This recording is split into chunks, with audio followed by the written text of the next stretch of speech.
Assalamualaikum warahmatullahi wabarakatuh. Kami dari kelompok 1 akan membawakan materi berupa In situ atomic force microscopy of polyethylene crystallization mengenai crystallization form on oriented backbone. Mengapa sintetik kristalisasi dari polyethylene? Karena merupakan subjek penelitian intensif selama lebih dari 40 tahun. Namun ada masalah yaitu dalam ketidakmampuannya untuk mendapatkan informasi real space dalam sepanjang skala submikron selama proses kristalisasi tanpa merusak sampel secara signifikan. Kemudian dilakukan analisa ATM atau Atomic Force Microscopy untuk memungkinkan melihat proses kristalisasi in situ secara real time dengan resolusi nanometer sehingga tujuan dari analisa ini tercapai.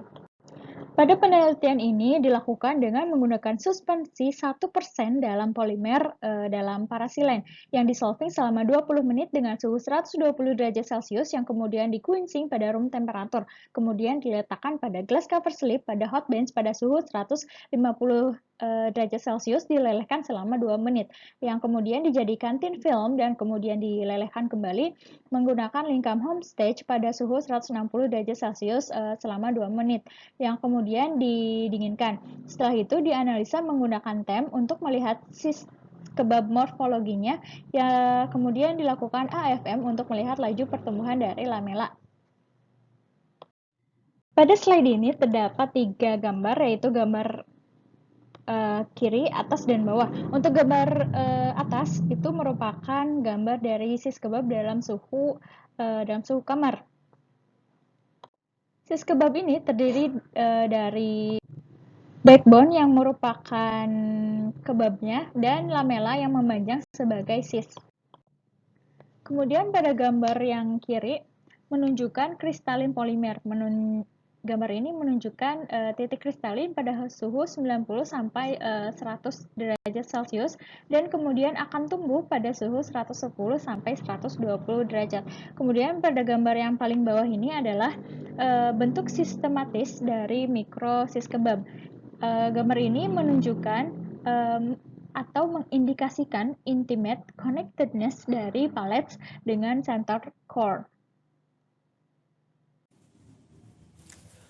Untuk hasil pengujian AFM dari dua backbone cis kebab yang diamati dapat dilihat pada gambar berikut.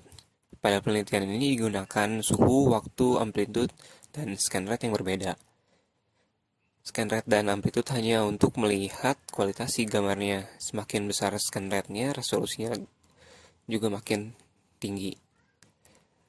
Lalu pada gambar hasil AFM berikut ditunjukkan kalau suhu itu sangat berpengaruh pada pertumbuhan lamelanya. Dengan penurunan suhu 0,5 derajat saja sudah terlihat perbedaan yang lumayan besar. Pada kelompok gambar yang di kiri dengan scan rate 3,9 line per second ditunjukkan dengan perbedaan suhu, laju pertumbuhannya pun berbeda. Dan bisa dilihat pada gambar B, ditunjukkan kalau tiap lamelanya tuh memiliki laju pertumbuhannya sendiri masing-masing, jadi nggak semuanya sama. Dan pada gambar D ditunjukkan ada lamela yang berhenti tumbuh saat suhunya diturunin. Selanjutnya gambar yang tengah dengan scan rate 6,1 lines per second.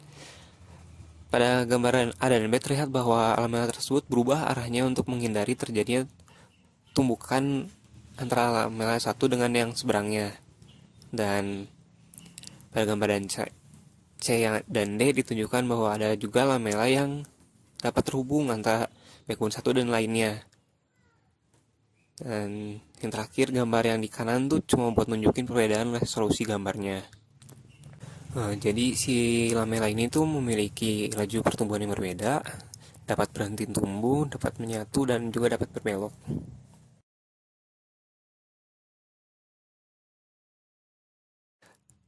Selanjutnya, perbedaan gambar yang di kiri dan kelompok gambar yang di kanan tuh amplitudenya. Jadi semakin tinggi amplitudenya, semakin besar juga resolusi gambarnya. Dan pada kelompok gambar yang di kanan, itu tuh mengalami penurunan suhu dari gambar A sampai gambar F, yang gambar A-nya 128,5 derajat dan gambar F-nya 123,9 derajat. Jadi dapat dilihat di gambar ini tuh kalau suhunya semakin rendah, dia bakal semakin cepat pertumbuhan lamelanya. Jadi dapat disimpulin juga kalau suhu yang optimal buat pertumbuhan lamelanya tuh ada pada sekitar 120 derajatan. Selanjutnya, pada gambar ini juga ditunjukin kalau waktu tuh sangat berpengaruh pada pertumbuhan lamelanya. Jadi setelah 20 menit dia pertumbuhannya jadi sangat besar dan ada yang lurus, ada yang berhenti tumbuh, ada yang juga yang berbelok-belok.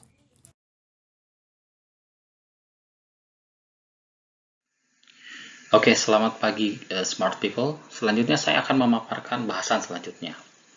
Interdigitasi adalah interlinking antara lamela di antara sis kebab yang saling mengunci seperti gambar di samping.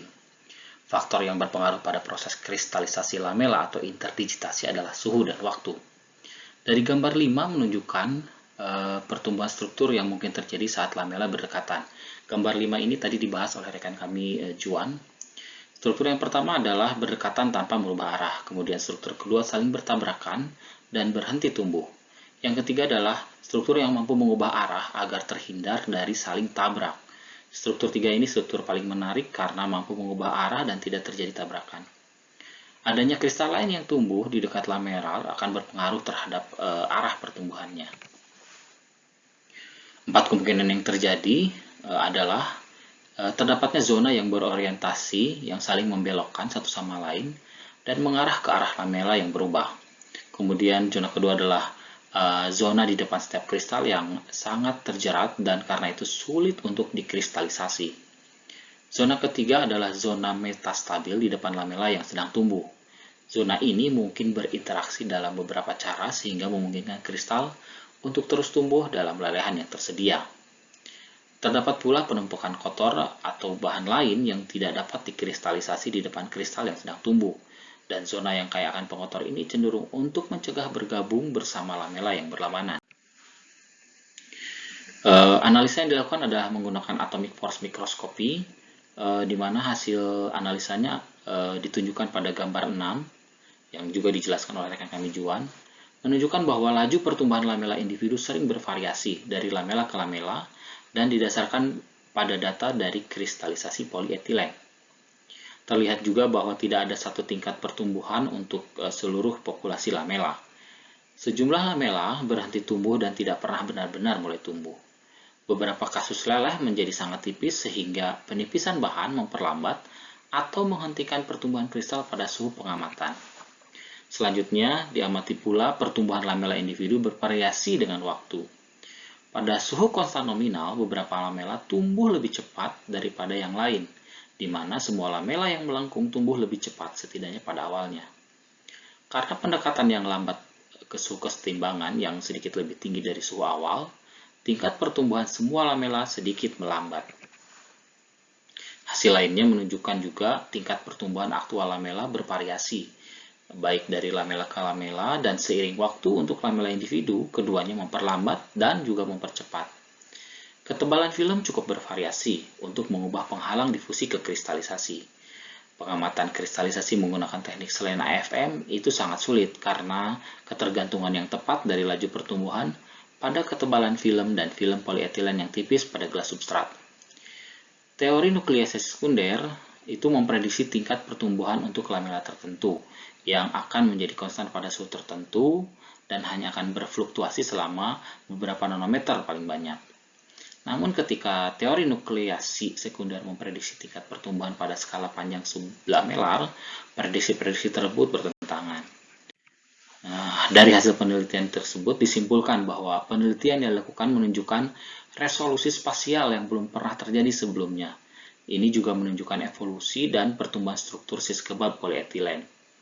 Pengamatan lamela paralel saat mereka tumbuh dan berinti dari backbone yang diperluas menyiratkan bahwa perlu ada sejumlah minimum bahan amorf yang mengelilingi lamela agar tumbuh.